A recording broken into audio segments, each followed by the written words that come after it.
আসসালামু আলাইকুম। হে জগতবাসী, আমি নুসরাত জাহান সামিয়া আবার আপনাদের সামনে হাজির হইলাম বিশ্ব আধ্যাত্মিক জ্ঞান সঞ্চার দরবার শরীফ হইতে আমার পিতা শামীম আলী চিশতির লেখা গ্রন্থ থেকে একটি আলোচনা নিয়ে।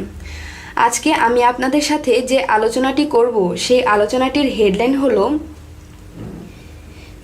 বিজ্ঞানের কারিগরি দ্বারা কখনো রূহ দর্শন করতে পারে না, দেখিতেও পারে না, এবং কিসের সাহায্যে রূহ দেখা যাবে এই নিয়ে কিছু তত্ত্ব আলোচনা। বিজ্ঞানের প্র্যাকটিক্যাল জ্ঞান দ্বারা রূহ দর্শন করিতে পারিবে না। রূহ দর্শন করিতে হইলে আরও একজন রূহ দর্শনের মানুষের দরকার, এবং সেই রূহটি পবিত্র রূহ দরকার। পঞ্চ আত্মার একটি দেহ গঠিত। এই দেহ বা এই 5টি আত্মা যদি পবিত্র না হয় তবে কখনোই রূহ দেখা যাবে না, এবং রূহ আত্মা একই জিনিস। পঞ্চ আত্মার ঘরে রূহ আসে এবং পবিত্র বাণী বা পবিত্র কর্মের উপদেশ দিয়া থাকেন, এবং যাহা বলে তাহাই হইয়া যায়। বলিতে চাই, রূহ বা কোনো আত্মাকেও দেখার সাধ্য নাই বিজ্ঞানের। বিজ্ঞান যাহা দেখে তাই রিসার্চ করে, এবং চর্মচোখে যাহা না দেখিতে পারে এবং চর্মচোখে যাহা না দেখিতে পায় তাহা বিজ্ঞান রিসার্চ করতে পারে না। আরও একটি কথা হলো, যাহারা রূহ দেখতে পায় এবং রূহের সাথে সম্পর্ক হইয়া যায়, আদেখা বস্তু সম্বন্ধে জানতে চায় বা কোনো বিষয়ে সাহায্য চায়, একজন রূহ সম্পর্কওয়ালা মানুষ একজন বিজ্ঞানকেও সাহায্য করিতে পারে অনেক কিছু বিষয়ে। এখন আসি, রূহকে যিনি একবার দেখল তিনি মাত্র রুহানি জগতে পদার্পণ করিল। যেই দিন রূহের সাথে সম্পর্ক হইল সেই দিন থেকে তিনি আল্লাত্মক জ্ঞানে ধাবিত হইল। কিভাবে রূহের সাথে সম্পর্ক হবে? এবার আসি কিভাবে রূহের দেখা পাইতে পারি, রূহ সম্পর্কে জানতে পারি। উত্তরটা অনেক বড়। রূহের দেখা বা সম্পর্ক করিতে হলে একজন ব্যক্তি কি কি ভালো গুণ থাকা দরকার? উত্তরটা অনেক বড়। রূহের দেখা বা সম্পর্ক করিতে হলে একজন ব্যক্তির কি কি ভালো গুণ থাকতে হবে এবং কি কি খারাপ গুণ ত্যাগ করতে হবে। প্রথমত, একজন রূহ দর্শনকারী ব্যক্তির কাছে যাইয়া শিক্ষা নিতে হবে।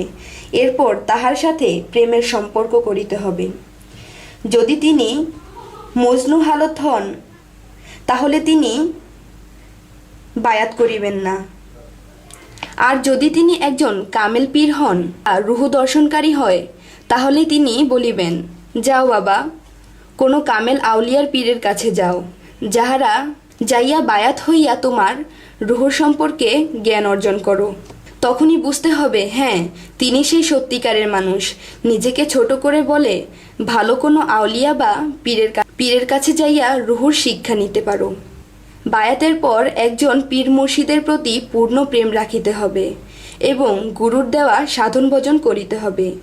এই রকম চলতে চলতে একদিন দিন দিন তোমার পঞ্চ আত্মা পবিত্র হইতেছে, মন শীতল হইতেছে। যেদিকে যাই, যেদিকেই তাকাই যেন গুরুকেই দেখতে পাই। এবং তখন আবার কখনো কখনো দেখা যায় গুরুকে ছাড়া ভালো লাগে না, বুকের ভিতর ফেটে ফেটে যেন কান্না আসে। আর ওইদিকে দেখা যায় আমার আত্মীয় বা পাড়া প্রতিবেশী আমাকে খারাপ বলা শুরু করিয়া দিয়েছে, পাগল বলা শুরু করিয়া দিয়েছে।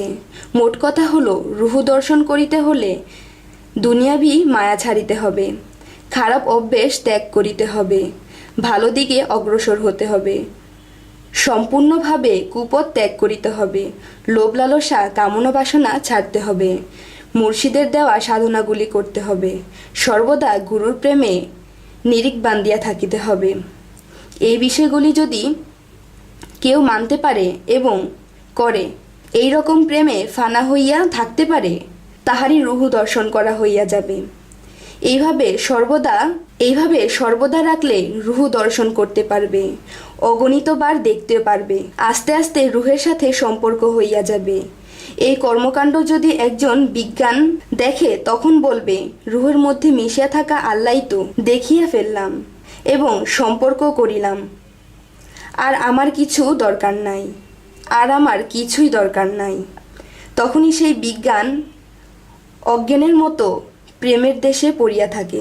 কেননা তিনি তো এখন আল্লাহ তো জ্ঞানে জ্ঞানী হইয়া গিয়াছেন। এখন ওই ব্যক্তিটি বিজ্ঞানকেই বিজ্ঞ জ্ঞান বলা হইয়াছে। এই জ্ঞান দ্বারা কখনো আত্মার মুক্তি নেওয়া যায় না। আত্মার মুক্তি নিতে হলে একমাত্র কামেল মুর্শিদের প্রতি পূর্ণ প্রেম থাকা লাগে। সেই জ্ঞান গুণ ও আল্লাহর সাক্ষাৎ হইয়া যায়। আমিন। আমাদের কথাগুলো বা আমাদের চ্যানেলের আলোচনাগুলো যদি আপনাদের ভালো লাগে, আমাদের চ্যানেলগুলোকে সাবস্ক্রাইব করে আমাদের সাথেই থাকুন ভালো ভালো ভিডিও পাওয়ার জন্য। এই বলেই আমি আমার আলোচনা শেষ করছি। তো সকলে ভালো থাকবেন, সুস্থ থাকবেন। আল্লাহ হাফেজ।